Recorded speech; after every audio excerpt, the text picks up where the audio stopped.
పోలవరం ప్రాజెక్టుపై నేడు శ్వేతపత్రం విడుదల చేయబోతున్నారు ఏపీ ముఖ్యమంత్రి చంద్రబాబు నాయుడు. ఇక 3 గంటలకు సచివాలయంలో శ్వేతపత్రం విడుదల కాబోతోంది. పూర్తిగా గత ప్రభుత్వం పోలవరాన్ని ఎంత మేర విధ్వంసం చేసింది, ఎన్ని రకాలుగా దాన్ని పూర్తి చేయకుండా తప్పుదో పట్టించే ప్రయత్నం చేసింది, ఎన్ని రకాలుగా దాన్ని విధ్వంసం చేసిందని చాలా క్లియర్గా మొదటి నుంచి కూడా ఎన్డీఏ కూటమి ప్రభుత్వం ఆరోపిస్తూనే ఉంది. ఈ ఆరోపణలన్నీ కూడా ఇప్పుడు శ్వేతపత్రం రూపంలో జగన్మోహన్ రెడ్డి చిట్టా మొత్తాన్ని కూడా చంద్రబాబు బయట పెట్టబోతున్నాడు. దానికి ఈరోజు సచివాలయంలో మధ్యాహ్నం 3 గంటలకి శ్వేతపత్రం విడుదల కాబోతోంది. ప్రాజెక్టు నిర్మాణ స్థితిగతులపై వాస్తవాలను ముఖ్యమంత్రి చంద్రబాబు వివరించబోతున్నారు. రేపు పోలవరం పరిశీలనకు కేంద్రం నియమించిన అంతర్జాతీయ నిపుణుల బృందం రాబోతోంది. నిర్మాణాలను పరిశీలించి ఎలా ముందుకెళ్లాలనే దానిపై నివేదిక ఇవ్వనున్నారు నిపుణుల బృందం. కేంద్ర బృందం నివేదిక ప్రకారం పనులు చేపట్టింది రాష్ట్ర ప్రభుత్వం. సో మొదటి నుంచి కూడా చాలా క్రియాశీలకంగా అన్ని రకాల పనులు చక్కదిద్దే ప్రయత్నంలో ముఖ్యమంత్రి చంద్రబాబు ముందుకు వెళ్తున్నారు. ఇదే నేపథ్యంలో ఆయనకు చాలా కీలకమైన 2 అంశాలున్నాయి. ఒకటి, అమరావతి రాజధానిగా పూర్తిస్థాయి నిర్మాణం పూర్తి కావాల్సి ఉంది. మరొకటి పోలవరం. సో మొదటి రోజు ఆయన సోమవారం రోజున పోలవరాన్ని సందర్శించారు. పోలవరాన్ని మొత్తం కూడా కలియ తిరిగారు. ప్రస్తుత అక్కడ కన్స్ట్రక్షన్ పనుల విషయంలో అధికారానికి తెలుసుకున్నారు. ఆ తర్వాత మరుసటి రోజు అమరావతి చేరుకున్నారు. ఇప్పటికే అమరావతి విషయంలో చాలా వరకు అధికారులను ఆదేశించారు. పనులు ముమ్మరం చేయాలంటే కూడా ఆదేశాలు జారీ చేశారు. ఇక పోలవరం విషయానికి వస్తే, పోలవరాన్ని గత జగన్ ప్రభుత్వం పూర్తిగా విధ్వంసం చేసింది. దాన్ని పూర్తి చేయకుండా నీరు గార్చి దాని ఎట్టి పరిస్థితుల్లో కూడా వినియోగానికి తీసుకొచ్చే విధంగా ప్రయత్నం చేయకుండా విధ్వంసాలకు తెరలేపింది అనేది ఎన్డీఏ కూటమి టీడీపీ అధినేత ప్రస్తుత ముఖ్యమంత్రి చంద్రబాబు నాయుడు వర్షన్. సో ఈ నేపథ్యంలోనే అధికారులతో తీసుకొచ్చినటువంటి ఆ పూర్తి స్థాయి అంశాలన్నింటినీ కూడా శ్వేతపత్రం రూపంలో మధ్యాహ్నం 3 గంటలకు సచివాలయంలో ఆయన విడుదల చేయబోతున్నారు. ఈ నేపథ్యంలోనే జగన్మోహన్ రెడ్డి వైసీపీ పార్టీకి ఒక గుండెల్లో గుబులు స్టార్ట్ చెప్పాలి. ఎందుకంటే పోయిన ప్రభుత్వం వాళ్ళదే ఉంది. సో కొంత పోలవరం విషయంలో వాళ్ళు అలసత్వం వహించారు, కొంత చూడనట్టుగానే వివరించారనేది చాలా సుస్పష్టం కనబడింది. ఈ నేపథ్యంలో తమ యొక్క లోగుట్టు మొత్తం ఈ శ్వేతపత్రం ద్వారా బయటపడుతుందనే ఒక ఆందోళన, ఒక ఆవేదన, కొంత భయం కూడా వైసీపీ పార్టీలో పట్టుకున్నట్టు తెలుస్తోంది. ఏదేమైనా కూడా చంద్రబాబు 3 గంటలకి శ్వేతపత్రం రూపంలో పూర్తి స్థాయి పోలవరానికి సంబంధించిన ప్రస్తుత పరిస్థితిని కూడా ఆయన వివరించబోతున్నారు. మరింత తాజా సమాచార ప్రతినిధి రాజేష్ ఫోన్ లైన్లో అందిస్తారు. రాజేష్, సో శ్వేతపత్రంలో ఎటువంటి అంశాలు ఉండే అవకాశం అని, జగన్మోహన్ రెడ్డికి సంబంధించి గత 5 ఏళ్లలో పోలవరాన్ని ఎటువంటి విధ్వంసకర వాతావరణం క్రియేట్ చేస్తారు, దాన్ని పూర్తిగా కూడా అణిచివేసి కనీసం దాన్ని పట్టించుకునేటువంటి ప్రయత్నం కూడా చేయలేదంటూ చంద్రబాబు ఆరోపించారు. సో ఎటువంటి అంశాలు ఉండబోతున్నాయి పోలవరానికి సంబంధించి శ్వేతపత్రంలో? 2019 నాటికి దాదాపు 72% పోలవరం పూర్తి చేస్తే 5 ఏళ్ల కాలంలో 5 ఏళ్ల వైసీపీ పాలనలో కేవలం 4-5% మాత్రమే పూర్తి చేశారనేది ప్రధానంగా టీడీపీ చేస్తున్న ఆరోపణ.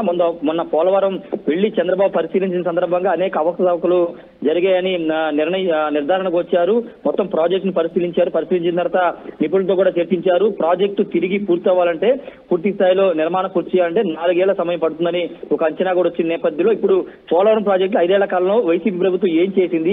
ఎగువ కాపర్ డ్యామ్, దిగువ కాపర్ డ్యామ్, ముఖ్యంగా డయాఫ్రమ్ వాల్ అనేది కొట్టుకుపోయింది. 2021 వరదల టైంలో డయాఫ్రమ్ వాల్ అనేది కొట్టుకుపోయింది.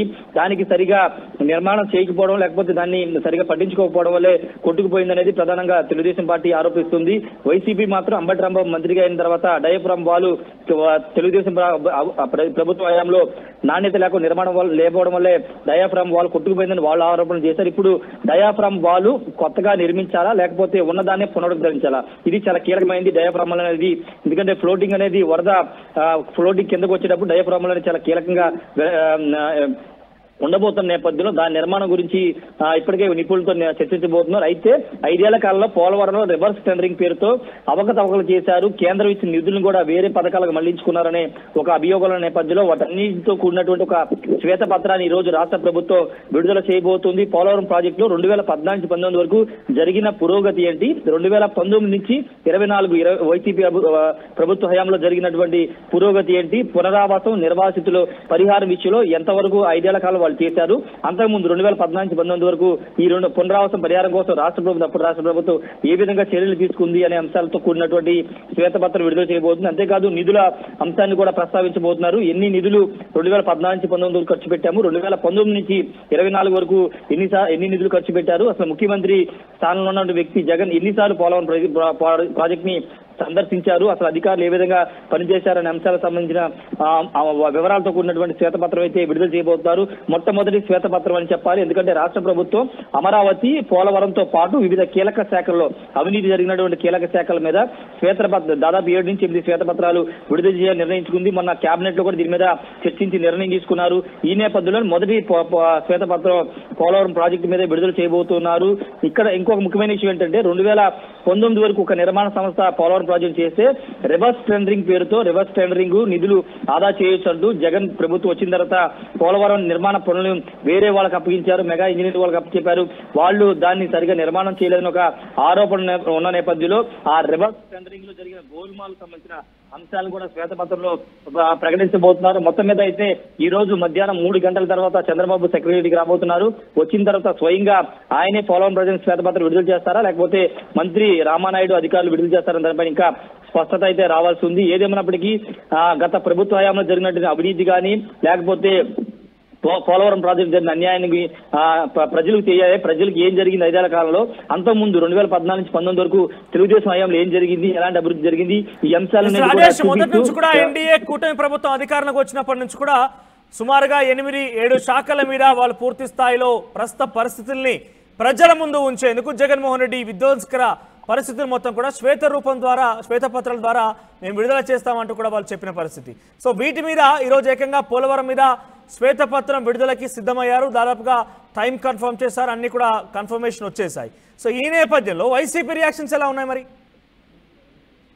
వైసీపీ చాలా స్పష్టంగా వాళ్ళు చెప్పేది ఏంటంటే 2014-19 వరకు తెలుగుదేశం పార్టీ పోలవరాన్ని ఒక ఏటీఎం లాగా మార్చుకుని నిధులు స్వాహా చేసింది, అభివృద్ధి చేయలేదు, పోలవరం ప్రాజెక్ట్ ని నిర్మాణం చేయలేదు అనేది అధికారంలోకి వచ్చిన మొదటి నుంచి కూడా వాళ్ళు చేస్తున్నారు. అప్పుడు అయితే వాళ్ళు ఇచ్చిన టైం అప్పుడు ఇరిగేషన్ మంత్రి ఉన్న అనిల్ కుమార్ 2021 డిసెంబర్ నాటికి ఎట్టి పరిస్థితిలో పూర్తి చేస్తామని హామీ ఇచ్చారు. కానీ 2021లో పూర్తి అవ్వలేదు.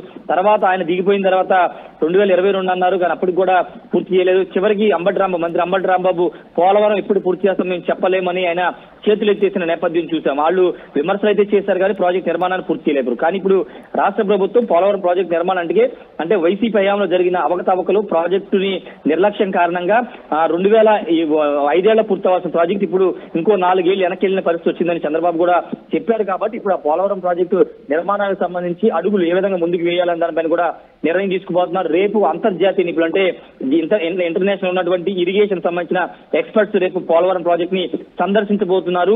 ఏంటంటే జరిగిన డ్యామేజ్ ఏంటి, అదేవిధంగా డయాఫ్రామ్ వాల్ నిర్మాణానికి సంబంధించినటువంటి అంశంలో ఎలా ముందుకు వెళ్ళాలి, అదేవిధంగా ఎగువ కాపర్ డ్యామ్, దిగువ కాపర్ డ్యామ్, స్పిల్ వే, వీటన్నిటికి సంబంధించినటువంటి వాటిని పరిశీలించిన తర్వాత ఒక నివేదిక అంతర్జాతీయ నిపుణుల నివేదిక ఇచ్చిన తర్వాత పోలవరం ప్రాజెక్టు పనులు తిరిగి ప్రారంభించే అవకాశం ఉంది. వాళ్ళు ఏం చెప్తారు, ఏ సూచనలు చేస్తారు అనే అంశం మీద ఆధారపడి పోలవరం ప్రాజెక్టు నిర్మాణ పనులు బేస్ అయ్యని చెప్పాలి. ఏదేమైనప్పటికీ ఈ రోజు మధ్యాహ్నం 3 గంటల తర్వాత రాష్ట్ర ప్రభుత్వం పోలవరం మీద ఒక శ్వేతపత్రం విడుదల చేయబోతుంది.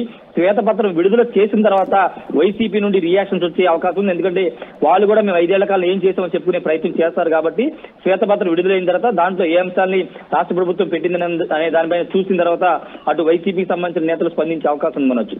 రైట్ రాజేష్, ఇక పోలవరానికి సంబంధించి ఈ రోజు మధ్యాహ్నం 3 గంటలకల్లా శ్వేతపత్రం విడుదల చేయబోతున్నారు ఏపీ ముఖ్యమంత్రి చంద్రబాబు నాయుడు. సో గత ప్రభుత్వంలో అంటే జగన్మోహన్ రెడ్డి ప్రభుత్వంలో పరిపాలన చేస్తున్న నేపథ్యంలో 5 సంవత్సరాల పాటుగా పోలవరాన్ని ఆయన ఎట్టి పరిస్థితుల్లో పట్టించుకోలేదు. గతంలో 2019 వరకు ఎటువంటి కన్స్ట్రక్షన్స్ జరిగాయి అవి కూడా సేమ్ యాజ్ ఉన్నాయి తప్ప వాళ్ళు కనీసం దాని వైపు చూసిన దాఖలాలు కూడా లేవంటూ టీడీపీ ఎన్డీఏ కూటమి ప్రభుత్వం ఆరోపణ చేస్తోంది.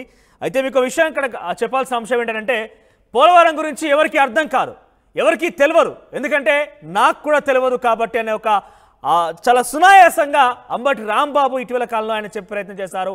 ఒక మంత్రిగా కొనసాగిన వ్యక్తి, ప్రభుత్వంలో చాలా క్రియాశీలక పాత్ర పోషించిన వ్యక్తి, సమాజ శాఖ విషయంలో ఆయన ఎంత నిర్లక్ష్యంగా ఎంత అసమర్థతతో మాట్లాడారనేది టీడీపీ నాయకులు ఆరోపిస్తున్నారు. ఏంటంటే ఏకంగా అంబటి రాంబాబు మాట్లాడుతూ పోలవరం అనేది ఎవరికి అర్థం కాదు, ఎవరికి అంతు చిక్కనటువంటి అంశం పోలవరం, ఎందుకంటే నాకు కూడా అర్థం కాలేదు అనే రకంగా ఒక హాస్యాస్పదంగా మాట్లాడినట్టుగా టీడీపీ నాయకులు ఆరోపిస్తున్నారు. సో అందుకనే బహుశా టీడీపీ నాయకులు ఎన్డీఏ కూటమి ప్రభుత్వం కూడా అంబటి రాంబాబుకి, వైసీపీ ప్రభుత్వానికి, గత ప్రభుత్వానికి, వైసీపీ పార్టీ కార్యకర్తలకు, నాయకులకు, ప్రజలకి అందరికీ అర్థమయ్యే విధంగా శ్వేతపత్రం రూపంలో ఏం జరిగింది, ఎటువంటి విధ్వంసకర పరిస్థితి గత ప్రభుత్వంలో పోలవరం ప్రాజెక్టు ఎదుర్కొన్నది, అక్కడ పరిస్థితి ఏ రకంగా ఉంది, ఎటువంటి కట్టడాలు ఏర్పాటు చేశారు, 2019 వరకు ఉన్నటువంటి పరిస్థితి ఏంటి, 2019 నుంచి 24 వీళ్ళ ప్రభుత్వం తిరిగి ఏర్పాటయ్యేంత వరకు ఉన్నటువంటి పరిస్థితి ఏంటి, పూర్తిగా కూలంకషంగా ప్రజల ముందు కళ్ళ కట్టే విధంగా చూపించేటువంటి పరిస్థితి